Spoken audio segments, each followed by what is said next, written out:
독립기념일 연휴를 맞아 항공이용 수요가 급증한 가운데 수천 건의 항공편이 결항 또는 지연되면서 항공대란이 벌어졌습니다. 원숭이 두창이 급속도로 확산하고 있는 가운데 미국에서 이 전염병에 대한 통제력을 상실할 수 있다는 전문가들의 경고가 나왔습니다. 연방 대법원의 낙태권 폐지 판결 이후 결정권을 갖게 된 주법원에서 낙태를 금지한 기존 주법의 효력을 일시 정지하는 판결이 잇따르고 있습니다. 캘리포니아주가 저소득 불법 이민자들에게도 건강보험 혜택을 확대 제공하기로 했습니다. 미국에서 지역 매체 위주로 신문사가 매주 2개꼴로 폐간하며 빠르게 사라지고 있습니다. 이상은 이 시각 주요 뉴스입니다.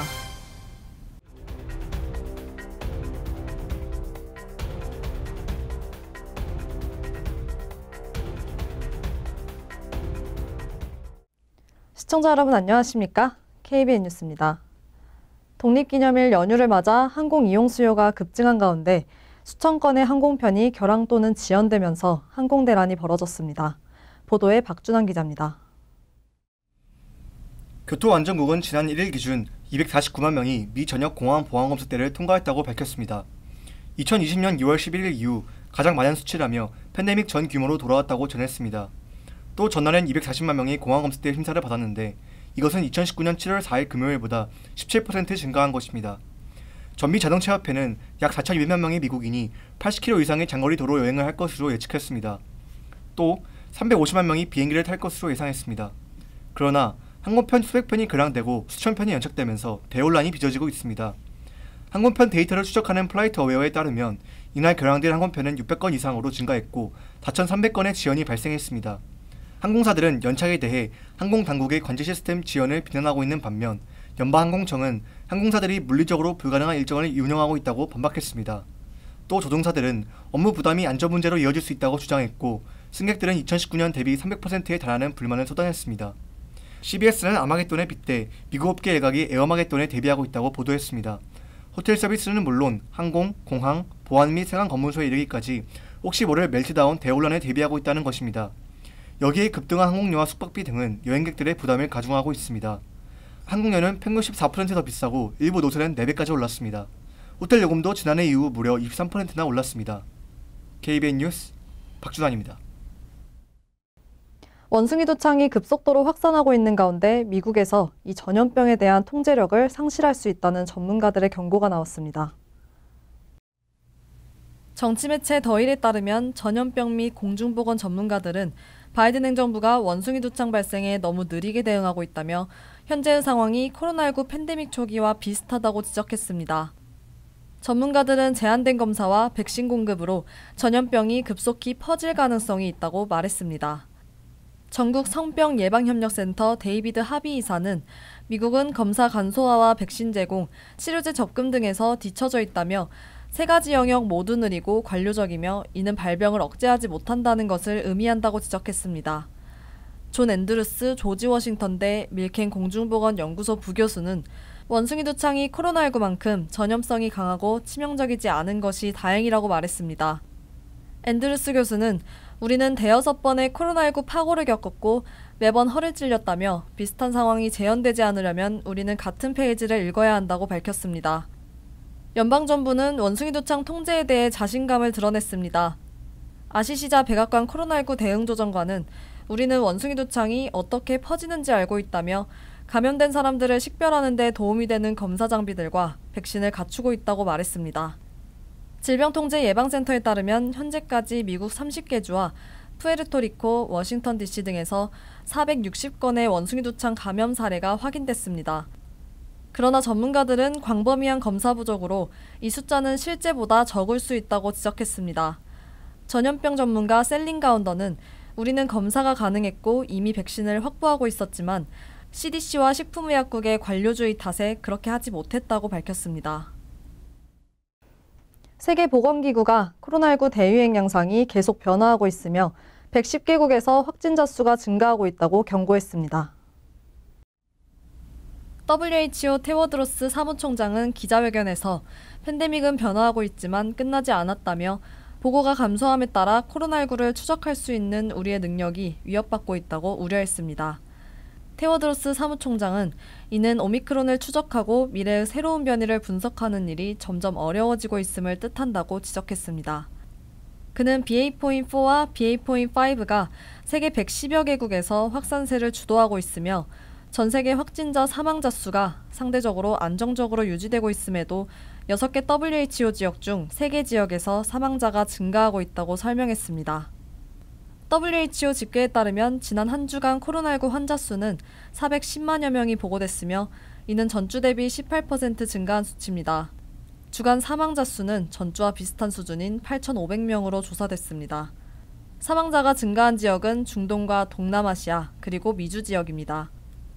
테워드로스 사무총장은 수억 명의 사람들이 여전히 백신을 맞지 않고 심각한 질병과 사망의 위험에 처해 있다며 보건 종사자들과 60세 이상 고령층을 포함해 가장 취약한 인구에 대한 백신 접종을 당부했습니다. 그는 전 세계적으로 12억 회분 이상의 코로나19 백신이 투여됐으나 빈곤국의 평균 면역률은 약 13%에 불과하다며 부유한 나라들은 생후 6개월 아기에게도 백신을 접종하려고 하는데 저소득국은 가장 위험한 계층에만 백신을 맞춰야 한다는 주장은 이해할 수 없다고 토로했습니다. 화이자가 FDA에 먹는 코로나19 치료제 팍스로비드에 대한 정식 승인을 요청했습니다. 월스트리트저널에 따르면 통상 FDA에 승인 요청서가 제출되면 60일 이내 신청서가 수락되고 심사에 최대 10개월이 소요됩니다. 지금까지 화이자는 팍스로비드를 긴급 사용 승인을 취득해 연방정부에 판매해왔습니다. 정부 지시에 의해서만 배포될 수 있으며 FDA는 약물과 관련된 광고와 통신을 제한할 수 있었습니다. FDA 승인이 떨어지면 화이자는 팍스로비드에 대한 광고를 할 수 있게 되고 다른 대부분의 의약품처럼 약국과 다른 구매자들에게 판매할 수 있게 됩니다. 화이자는 FDA 승인을 받아 연방정부의 기존 물량이 거의 소진되면 중간 도매업체를 통해 팍스로비드 판매를 시작할 계획이라고 밝혔습니다. 앙겔라 황 화이자 바이오 제약 사장은 지난 5월 실적 발표에서 기존 허가로 인해 팍스로비드의 광고 능력은 물론 가용성도 제한됐다고 말했습니다. 연방대법원의 낙태권 폐지 판결 이후 결정권을 갖게 된 주법원에서 낙태를 금지한 기존 주법의 효력을 일시 정지하는 판결이 잇따르고 있습니다. 다만 일시적인 조치인데다 항소심에서 뒤집힐 수 있어 곳곳에서 혼란스러운 상황이 벌어지고 있습니다. 보도에 박준환 기자입니다. 플로리다주 법원의 쿠퍼 판사는 지난 30일 낙태 가능 기간을 임신 15주 내로 제한한 플로리다주의 새 법이 사생활을 보장한 주 헌법에 위배된다며 법의 효력을 일시 정지했습니다. 쿠퍼 판사는 구두명령에서 나는 낙태에 대해 소송을 하는 것이 아니라 플로리다에서 개인의 사생활권에 대해 소송하기 위해 여기에 있다면서 나는 낙태권을 인정한 로데 웨이드 판결을 판단하는 것이 아니라며 이같이 판결했습니다. 플로리다 주지사는 도널드 트럼프 전 대통령의 적극적인 지지자로 제2의 트럼프라는 별명을 가진 극우 성향의 론 드센티스입니다. 현행 주법은 24주까지 낙태를 허용하지만 드센티스 주지사는 지난 4월 낙태권을 대폭 축소하는 법안에 서명했으며 이 법은 이달부터 효력을 발휘할 예정이었습니다. 새로운 법은 15주를 넘기면 산모가 임신으로 심각하게 위험한 상태거나 태아가 치명적인 기형을 가진 것으로 2명의 의사가 서면으로 진단할 경우에 한해 낙태를 허용하도록 규정했습니다. 플로리다주는 법원의 판결에 유감을 표하고 즉각 주 대법원에 항고하겠다는 입장을 밝혔습니다. 켄터키주에서도 제퍼슨 카운티 법원의 미치 페리 판사가 2019년 도입된 낙태금지법의 효력을 일시 정지하는 명령서를 발부했으며 텍사스주에서도 임신 6주 이상 낙태를 사실상 금지하는 주에 새로운 낙태금지법 시행을 일시 보류하라는 법원 결정이 나왔습니다. 루이지애나주와 유타주도 낙태금지법의 발효를 중단했습니다. KBN 뉴스 박준환입니다. 캘리포니아주가 저소득 불법 이민자들에게도 건강보험 혜택을 확대 제공하기로 했습니다. AP통신에 따르면 게빈 뉴섬 캘리포니아 주지사는 2024년까지 체류지위와 관계없이 모든 저소득층이 메디케이드 혜택을 받을 수 있도록 하는 계획을 골자로 한 총 3,079억 달러 규모의 주정부 예산안에 서명했습니다. 캘리포니아는 18세 미만 아동 청소년에 대해서는 이미 체류지위와 관계없이 건강보험 서비스를 제공하는 등 꾸준히 메디케이드 수혜 대상을 넓혀왔습니다. 2019년부터는 26세 이하, 2020년부터는 50세 이상 이민자 등도 적용 대상에 포함됐습니다. 여기에 아예 대상을 모든 이민자로 확대함에 따라 지원의 사각지대에 놓인 불법 이민자들도 수혜를 받을 수 있게 됐습니다. 미국 내 50개 주 가운데 처음입니다. 이번 결정에 따른 메디케이드 신규 적용자는 약 76만 4천 명입니다. 연간 약 27억 달러가 추가로 소요될 전망입니다. 캘리포니아는 현재 정부와 민간보험을 통틀어 어떤 형태로든 건강보험에 가입한 비율이 92% 정도인데 그 비율도 올라갈 것으로 예상됩니다. 그동안 이민자들에 대한 의료 혜택 확대를 요구해온 관련 시민단체들은 일제히 환영하는 분위기입니다. 이번 결정이 미국 내 다른 지역에도 영향을 줄지도 주목됩니다. 미국 내 불법 체류자는 2020년 기준 약 2,210만 명 정도로 전체 인구의 7% 정도를 차지합니다. 연방 대법원이 낙태 권리 공식 폐기에 이어 정부의 포괄적인 온실가스 규제에 제동을 거는 등 보수적인 판결을 내놓고 있습니다. 대법관의 이념적 분포가 보수 절대 우위로 재편되면서 각종 이슈에서 사회적 갈등을 키우고 있다는 비판이 나오고 있습니다. 연방 대법원은 지난 30일 6대3으로 환경청이 대기오염 방지법을 토대로 석탄 화력발전소의 온실가스 방출을 광범위하게 규제할 수 있는 권한을 갖는 것은 아니라고 판결했습니다. 존 로버츠 대법관은 판결문에서 전국적으로 전기 생산에 석탄이 사용되지 않을 정도로 이산화탄소 배출량을 제한하는 것은 현재 위기에 대한 현명한 해결책일 수 있다면서도 그 정도 규모와 파급력이 있는 결정은 의회가 하거나 의회의 명확한 임무를 받은 기관이 해야 한다고 말했습니다. 따라서 2030년까지 전국적으로 온실가스 배출량을 절반으로 줄이는 바이든 대통령의 목표도 큰 타격을 받게 됐습니다. 백악관은 대변인 성명을 통해 우리나라를 퇴행시키려는 파괴적인 결정이라면서 이번 결정은 공기를 깨끗하게 유지하고 기후변화에 대응하려는 정부의 노력을 훼손시킬 수 있다고 말했습니다. 이어 바이든 대통령은 국민의 건강을 보호하고 기후변화 위기에 대응하기 위해 법에 따라 부여된 권한을 사용하는 데 주저하지 않을 것이라고 밝혔습니다. 앞서 대법원은 27일 고등학교 스포츠 경기 뒤에 공개적으로 기도하는 것은 종교의 자유에 속한다는 판결을 내렸고 22일에는 종교색을 띤 학교를 수업료 지원 프로그램에서 배제하는 것은 위헌이라고 밝혔습니다. 미국의 기존 정교분리 관행을 벗어난 두 판결 모두 6대3으로 결정됐습니다. 보수 성향 대법관 6명이 찬성하고 진보 성향 대법관 3명이 반대했습니다. 미국에서 지역 매체 위주로 신문사가 매주 2개꼴로 폐간하며 빠르게 사라지고 있습니다. 신문사들의 수입 총액은 절반 이하로 줄어들었고 언론에 종사하는 언론인도 대폭 감소했습니다. 박준환 기자가 전해드립니다. AP통신은 노스웨스턴대 저널리즘 스쿨 연구팀에 따르면 미국에는 2005년만 해도 8,891개의 신문사가 있었지만 올해 5월 말에는 6,377개로 줄었다고 보도했습니다. 한 주당 2개꼴로 신문이 없어진 셈입니다. 코로나19 팬데믹이 아주 큰 영향을 미친 것은 아니지만 2019년 말 이후 360개의 신문이 문을 닫았고 그 중에서 24개를 제외한 나머지는 모두 소규모 커뮤니티에서 활동했다고 AP는 전했습니다. 연구팀은 믿을 만한 지역 언론이 없는 곳은 가난하거나 낙후했거나 교육 혜택을 잘 누리지 못하는 곳이 많다고 설명했습니다. 미국에서 신문이 줄어들면서 언론인도 갈 곳을 잃었습니다. 2006년 7만 5천 명의 언론인이 신문사에서 일했지만 지금은 절반을 밑도는 3만 1,000명으로 줄었습니다. 같은 기간 연간 미국 신문사들의 수입 총액은 500억 달러에서 210억 달러로 줄었습니다. 기부자와 정치인이 열악한 신문 제작 문제에 대해 관심을 기울였지만 신문 산업의 광고 모델 붕괴를 막지 못했다고 AP는 지적했습니다. 연구팀은 최근 디지털 뉴스의 성장도 이런 신문업계의 흐름을 극복하는 데 역부족이었다고 설명했습니다.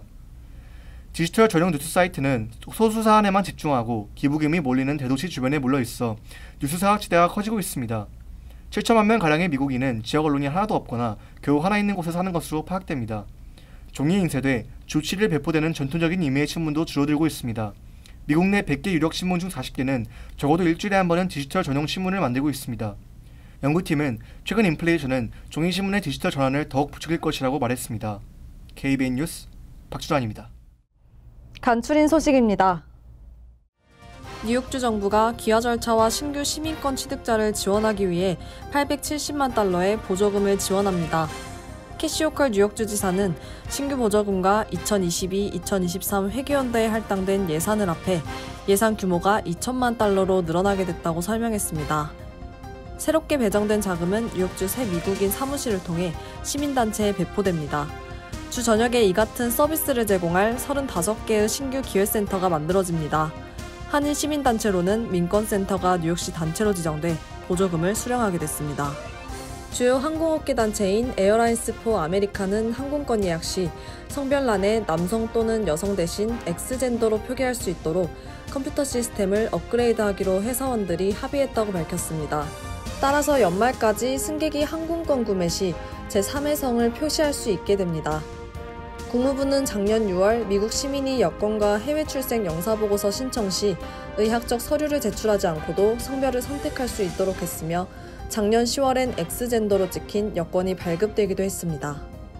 어제 오전 11시 30분께 JFK 공항이 보안 사고가 발생했다는 이유로 승객들이 공항 바깥으로 대피하는 소동이 있었습니다. 뉴욕 경찰은 폭탄으로 의심되는 가방이 공항 건물 내에서 발견됐다는 신고가 접수돼 이 같은 조치를 취했으며 폭탄 제거반이 출동해 확인한 결과 가방 안에서는 폭탄이 발견되지 않았다고 밝혔습니다. 이에 따라 JFK 공항은 대피 경보 1시간 후 다시 운영을 재개했습니다. 텍사스주 홀텀시티 경찰은 2일 오후 6시 45분께 텍사스 북부의 댈러스 포트워스 일대 주택가의 한 집에서 총격 사건이 발생해 2명이 사망하고 경찰관 3명을 포함한 4명의 부상자가 발생했다고 밝혔습니다. 총격범인 성인 남성은 범행 뒤 현장에서 총을 이용해 극단적인 선택을 했습니다. 사망자는 남성 1명과 여성 1명이며 부상을 당한 경찰관 1명은 양다리에 총을 맞았고 다른 2명은 팔을 다쳤습니다. 이번 총격 사건의 동기는 아직 공개되지 않았습니다. 환율과 증권 소식입니다.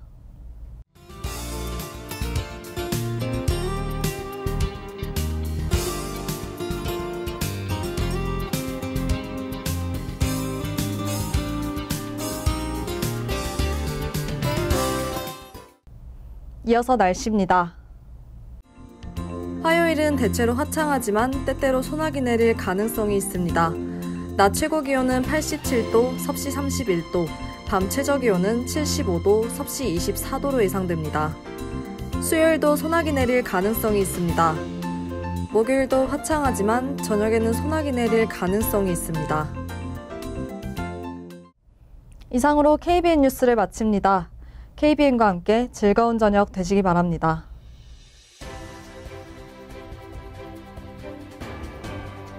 미 동부 최대 한인방송 KBN이 제작하는 KBN 뉴스는 웹사이트 mykbn.com 그리고 유튜브와 페이스북에서 다시 보실 수 있습니다.